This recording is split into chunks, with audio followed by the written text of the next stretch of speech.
Hoy nos hemos enterado por medio de las declaraciones de José Graña Miró Quesada ante la Fiscalía que Capeco le aportó $240.000 a través de la Confiep a la campaña de Keiko Fujimori en el 2011, el famoso año del 2011, ¿no? Recordemos que en el año 2016 ya Marcelo Odebrecht estaba preso, ¿no? Entonces había ya cambiado la configuración, ¿no?, de estas entregas de dinero, que igual hubo, porque recordemos que Dionisio Romero Pauletti admitió esta entrega de $3.65 millones para la campaña de Fuerza Popular en el año 2011, pero también que en el año 2016, si bien Credicorp entregó a otras campañas como la de Pedro Pablo Kuczynski, de Peruanos por el Cambio, que dicho sea de paso estuvo reconocida a través de 3 empresas de Credicorp, Romero también señaló que la familia, ¿no?, su familia había aportado otros $450.000 a la campaña de Keiko Fujimori. Según él, pues ya la amenaza chavista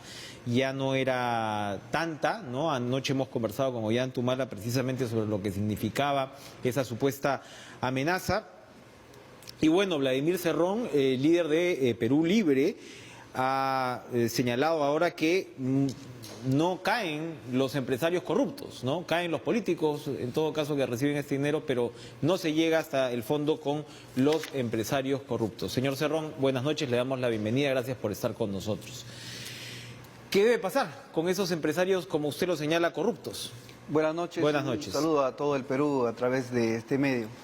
Bueno, efectivamente lo que se ha visto es una persecución al funcionario público, inclusive llegando a extremos de calumnias, a extremos, ¿no?, de difamación de parte de los entes contralores del Estado, pero sin embargo observamos que muchas empresas privadas no son investigadas en la misma intensidad y no se tienen los mismos resultados en cuanto a los procesos de sentencia. Entonces, si no es por los colaboradores eficaces en este caso, realmente nunca se hubiera llegado a estos señores que de mutuo propio jamás hubieran dicho que han dado estas colaboraciones. Colaboraciones que históricamente en el Perú se han dado y definitivamente es una práctica común, sobre todo en el gran empresariado que se alía pues con los partidos políticos, sobre todo de derecha, que han sido financiados. ¿Usted se refiere, cuando dice que hay un abuso contra el funcionario, a la sentencia que usted tiene firme, que es por el caso de saneamiento en este proyecto de La Oroya, donde se le ha impuesto incluso una reparación civil de $850.000 soles? En el caso de la sentencia que se ha dado hacia mi persona, lo que extraña es que jamás se llamó a la empresa a juicio y jamás también se llamó al procurador público que había llegado a esa conciliación. Y que mi persona lo único que hizo es hacer cumplir, porque si no el gobierno regional hubiera sido demandado, hubiera pagado intereses y hubiera ido a un nuevo arbitraje paralizando la obra. Perú Libre presentó finalmente su lista, usted iba a ir en alianza con Verónica Mendoza, con el partido del señor Yehude Simón, al final esa alianza no se llegó a inscribir y en su momento fue muy criticado precisamente. De un lado se aludió a esta sentencia que usted acaba de comentar. El señor Richard Arce dijo que incluso era peor que Keiko Fujimori, en el sentido que usted estaba ya, tenía las 2 instancias confirmadas, pero por el otro lado se refirieron a un supuesto radicalismo que usted exhibe y que seguramente pues iba a ser difícil facilitar, presentar la imagen de una izquierda moderna, integrada además. ¿Usted considera que rompió a la izquierda en el Perú? ¿O la posibilidad de que la izquierda fuera junta? Yo creo que la izquierda ha avanzado en cuanto a su unidad, en el sentido que después de 32 años se ha vuelto a sentar en una mesa para poder cohesionar algunos puntos programáticos. Lo que ha fracasado es el trámite administrativo a la inscripción ante el Jurado Nacional de Elecciones, no el proceso de unidad. En tal sentido, si a Verónica le han renunciado 5 congresistas, también ella ha ganado, porque ha podido sacar de su medio a lo que representa el oportunismo, porque si Verónica Mendoza no tiene un partido inscrito a nivel nacional, es justamente porque los congresistas seguramente no lo apoyaron teniendo la capacidad logística, la capacidad de representación que dicen tener y la influencia política en cada uno de sus sectores. Glave, Wilca, Arce son oportunistas. Ellos son los culpables de que no hay un partido inscrito con Verónica Mendoza. Cuando usted nos dice que la izquierda sí está avanzando en términos de ejes programáticos, si tenemos que ajustarlos para que el televidente sepa 2 o 3 cuáles son estos, por ejemplo, ¿podría mencionarlos? hemos llegado a un punto de concertación, de trabajar todos por una nueva constitución política del país, para lo cual tiene que hacerse un referendo al pueblo peruano si es que acepta que se llegue a una asamblea constituyente con esos fines. Eso es algo que definitivamente toda la izquierda está de acuerdo, de un extremo hasta el otro. En tal sentido no hay ningún problema. El otro punto es el tan debatido tema de la inmunidad parlamentaria.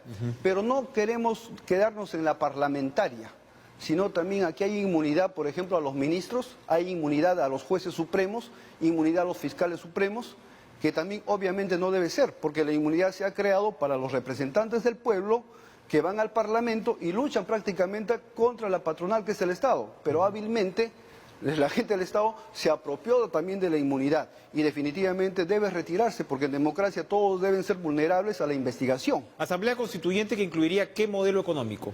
El modelo económico, como quieran llamarlo, pero ¿cuál es la esencia? Pasar del Estado centralista a un Estado descentralizado, que no se da. Todavía el gobierno central se sigue quedando con el 78% de presupuesto.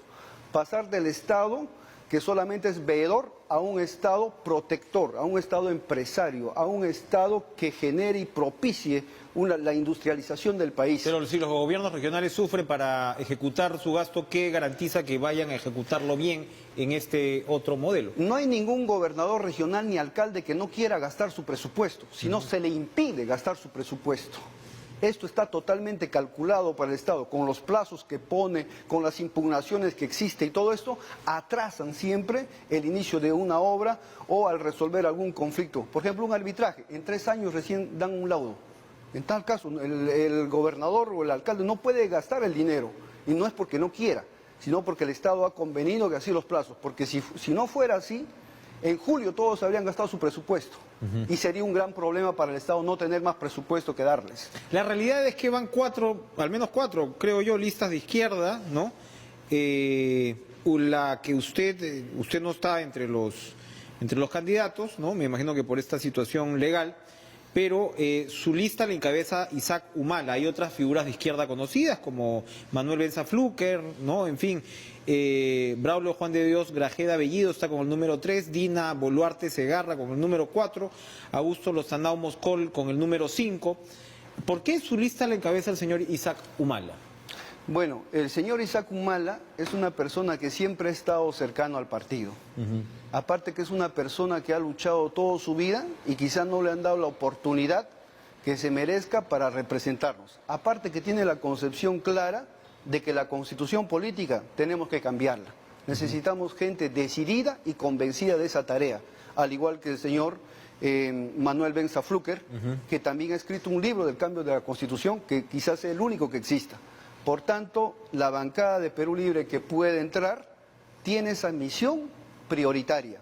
Y no nos hemos puesto más tareas que el tema de la inmunidad, el tema del referendo, el tema del Poder Judicial y el tema de la bicameralidad a su discusión, porque no le va a dar tiempo también de discutir más cosas en un periodo de 8 meses al nuevo Congreso. Pero hay de todas maneras, e insisto que, digamos, ciertos anticuerpos con respecto a posiciones suyas como autoridad. Usted solicitó que el enfoque de género no fuera aplicado, por ejemplo. Es totalmente falso. Cuéntenos, ahí sí usted tiene una diferencia con el resto de la izquierda. Nosotros hemos modificado nuestro diseño curricular regional donde incluimos el tema de género, el enfoque de género. Lo que no podemos hacer es que haya una ideología de género, que es totalmente distinta.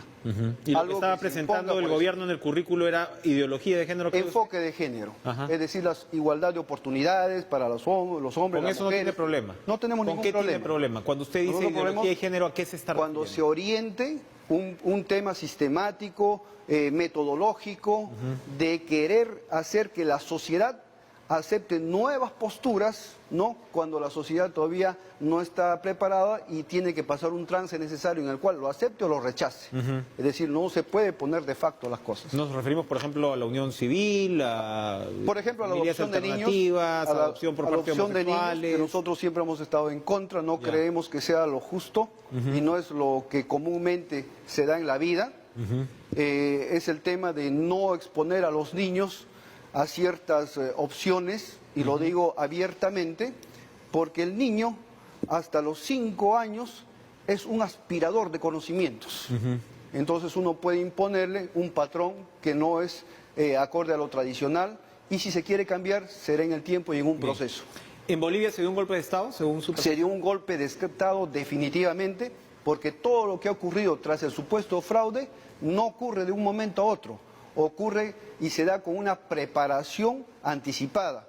Eso, la renuncia de las Fuerzas Armadas o de las fuerzas policiales, inclusive el magnicidio que se quiso hacer impidiéndole y cerrándole el tránsito aéreo a Evo Morales. Nada de eso tiene que ver ya con el fraude. Entonces, obviamente este es un tema financiado, planificado por los Estados Unidos con la Organización de Estados Americanos. Pero las oportunidades políticas también se presentan para que sectores contrarios aprovechen las mismas. Evo Morales se equivocó en su proceso en los últimos años al ir a esta cuarta reelección, al ir contra el propio Tribunal Constitucional, contra el mismo referéndum que él convocó. ¿Se equivocó? ¿Había una tendencia autoritaria de Evo Morales en ese sentido o no lo consideras? Mire, hay gobiernos que tienen mucho más tiempo en cada uno de sus países y nunca se observa. Los países árabes, lo mismo puede ocurrir también, ocurre en Rusia, por ejemplo, nunca se cuestiona eso. Y yo podría decir que aquí la derecha peruana tiene 198 años en el poder y se para religiendo constantemente, boicoteando las opciones de izquierda. En Estados Unidos los demócratas y los republicanos son lo mismo. La izquierda hace su esfuerzo, con 4 listas, claro, 6 o 8, digamos, ¿no? Pero lo hace, pero siempre, como dijo Alan García, ellos pueden decidir quién no llega, aunque no puedan poner el que quiera. La última. El otro tema que siempre afecta a la izquierda es su dificultad para poder definir lo que es el régimen venezolano. Para usted, ¿qué cosa es actualmente el régimen venezolano? Para mí el régimen venezolano, como lo he manifestado, es un proceso democrático especial con ciertas peculiaridades que se está dando en Venezuela, producto de 3 causas. El bloqueo norteamericano, económico, financiero, alimentario, tecnológico y todo que se está dando. En segundo lugar, la caída del campo socialista en América Latina, con el tema de Ecuador, de Correa, con la pérdida de Kirchner, con la pérdida inclusive del referéndum de Evo, o con haber desaforado a Dilma Rousseff. Y el tercer punto, con los problemas internos que tiene Venezuela, de haberse acostumbrado a vivir de la renta petrolera y no haber podido desarrollar otros campos de la economía. ¿Y no hay un problemita a la hora de desaparecer los contrapesos democráticos del poder? ¿Ese no es un problema para el régimen venezolano? ¿No lo observa? Bueno, yo observo más bien que hay una oposición política, si no el señor Guaidó estuviera preso, si fuera una dictadura, como se dice, ¿no? Aquí más bien a la izquierda sí lo paran persiguiendo y lo paran encarcelando. Entonces, o sea, no es tan diferente. Que el régimen peruano es menos democrático que el venezolano. En alguna medida sí. Por la concentración de medios, por la persecución que se hace, o se judicializa la política, o se politiza la justicia. Observamos también Pero tenemos elecciones libres, los organismos internacionales no cuestionan nuestro sistema electoral. Una elección libre con $3,5 millones de dólares hacia el candidato de la derecha es increíble, oportunidad que no tiene la izquierda. Bueno, varios millones que recibió Humala también por el lado del Partido de los Trabajadores. Ni siquiera en soles, ¿no? Pero Humala pues no es un gobierno de izquierda, nunca lo ha dicho ni lo ha planteado, ¿no? Estamos hablando de un gobierno nacionalista. No, usted tiene el papá en la lista, algo le habrán enseñado, ¿no? Estamos hablando del gobierno que ha pasado, ¿no? Y la ideología nacionalista es pues ideología de derecha, ¿no? Y la ideología internacionalista sí es la de izquierda. Por eso es que nos importa el tema boliviano, nos importa el tema chileno, venezolano y lo demás. Vladimir Cerrón, muchas gracias por estar con nosotros, líder del Partido Perú Libre. Vamos a regresar porque siguen pues no solamente es esta lista, sino todas las que ya se han presentado, y vamos a darle una mirada a la de APP después de esta pausa. No se vayan.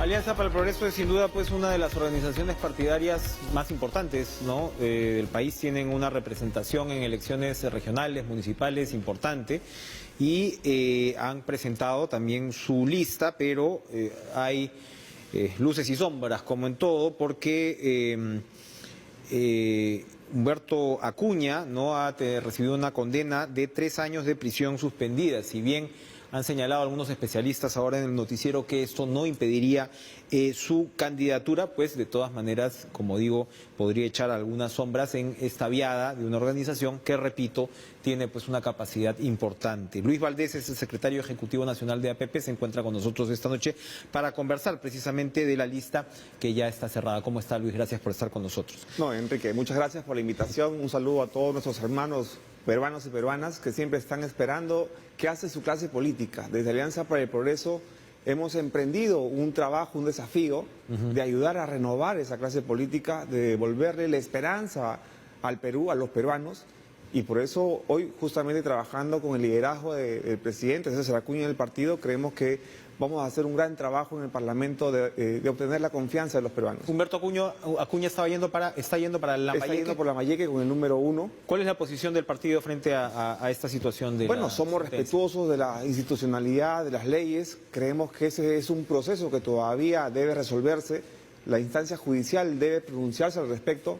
Pero yo confío que Humberto Acuña, quien conozco, va a saber dar las explicaciones que corresponden. Pero hoy hay que ser claros que también en el Perú significa un riesgo hacer política.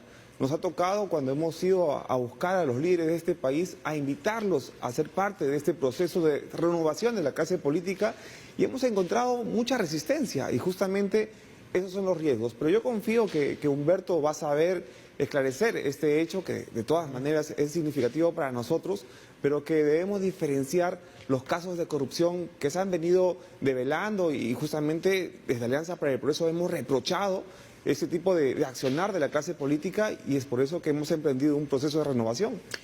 ¿Cuál es la agenda que ustedes presentan? Bueno, la agenda en verdad... Para un congreso que va a durar poco tiempo, en realidad, en fin, que va en buena medida a preparar la cancha para el 21... Y claro, va a ser, como digo, un proceso pues largo, que en el caso de ustedes va a conectar además con las elecciones del 22, donde, repito, tienen pues una presencia importante.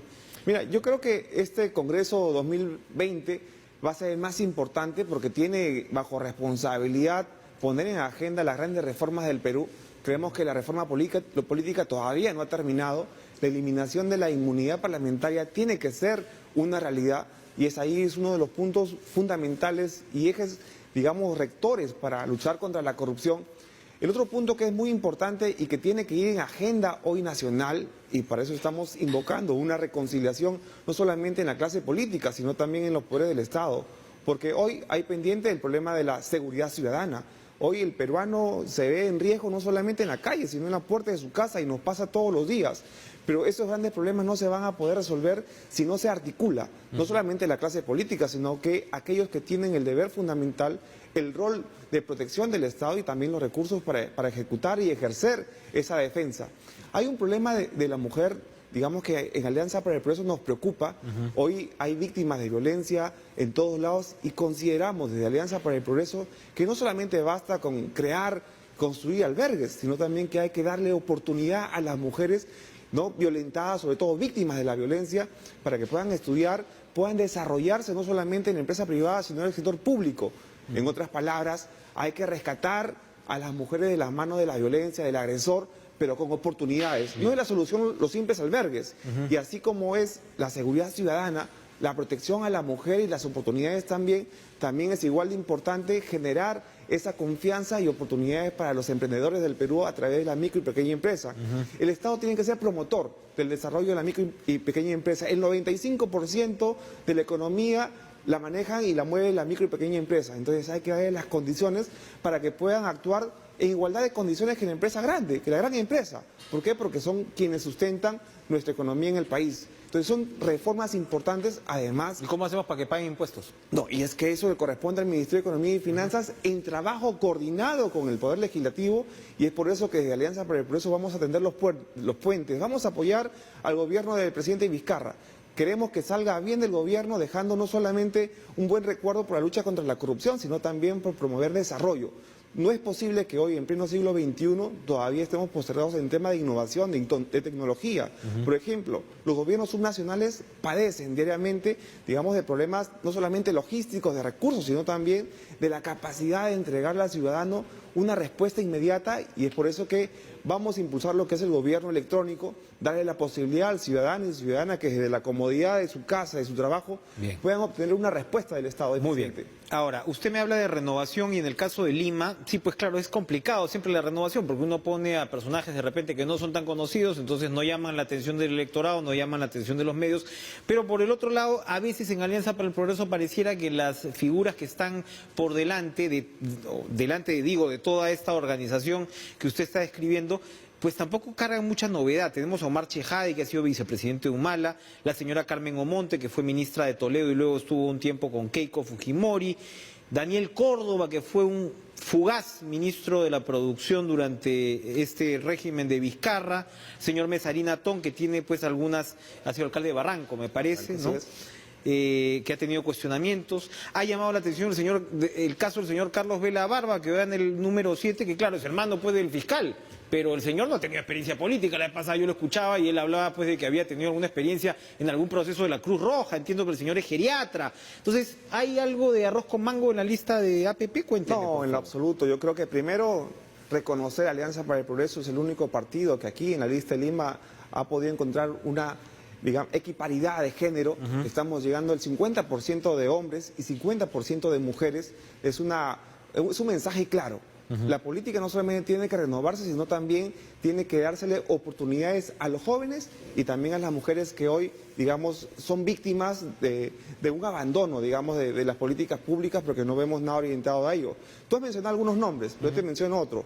Leslie Chica, por ejemplo, una joven. Es de las jóvenes. Es una de las jóvenes. Pero la han puesto más abajo. No, pero claro, hoy nuestra misión desde Alianza para el Progreso es rescatar su valor de esta señorita y ponerla, digamos, a disposición de los peruanos y peruanas para que puedan impulsar las grandes reformas, y yo pienso trabajar directamente con ella, por ejemplo. ¿Ella qué número está? Ella está en el número 20, Ya, ¿no? pero... Así que yo les pido a los limeños, ¿no?, que puedan evaluar su hoja de vida, su trayectoria. Es una persona no solamente bien formada, sino bien intencionada, que ha hecho un trabajo social, que ha hecho un trabajo de bases y además conoce la problemática. Luis Valdés, vamos a una última pausa y regresamos con más en Cara a Cara.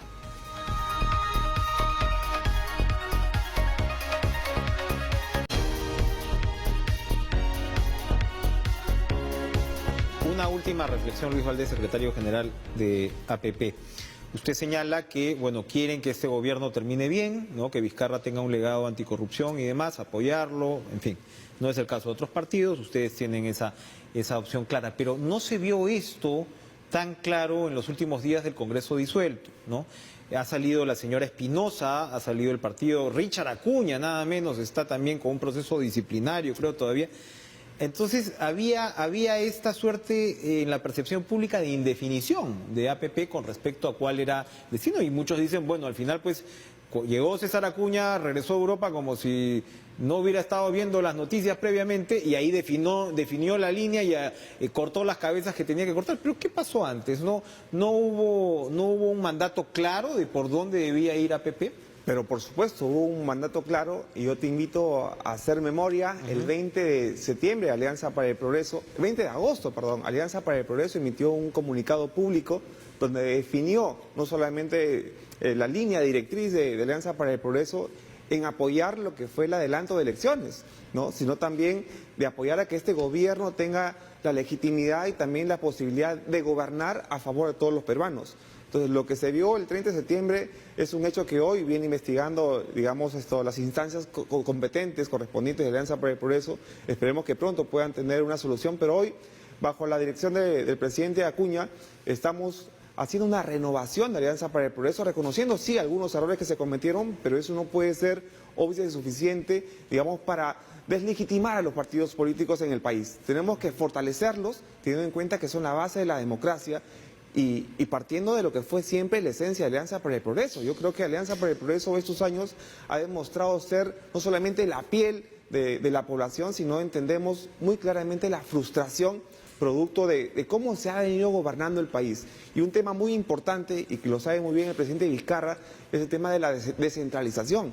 Hoy el alcalde y gobernador sufre, ¿no? Esa adversidad de poder satisfacer las demandas de la población. Cuando va un ciudadano a tocarle la puerta por una pista, una vereda, por agua, luz, desagüe, seguridad ciudadana, un profesor se encuentra con la imposibilidad de satisfacer esa demanda y producto, digamos, pues consecuencia y producto de la centralización También hay absurda, corrupción, abusiva. también hay Corrupción hay y somos frontales en ello, la rechazamos, la repudiamos y vamos a combatirla. Bien, muy bien. Luis Valdés, muchas gracias. Muchas Gracias a gracias. usted. Suerte en esta gesta, en esta campaña, en esta primera de 3 campañas que vamos a vivir en el Perú en los próximos años. Sigan ustedes en la programación de TV Perú y llega Lucho Trizando con toda la información de la Libertadores de esta super final.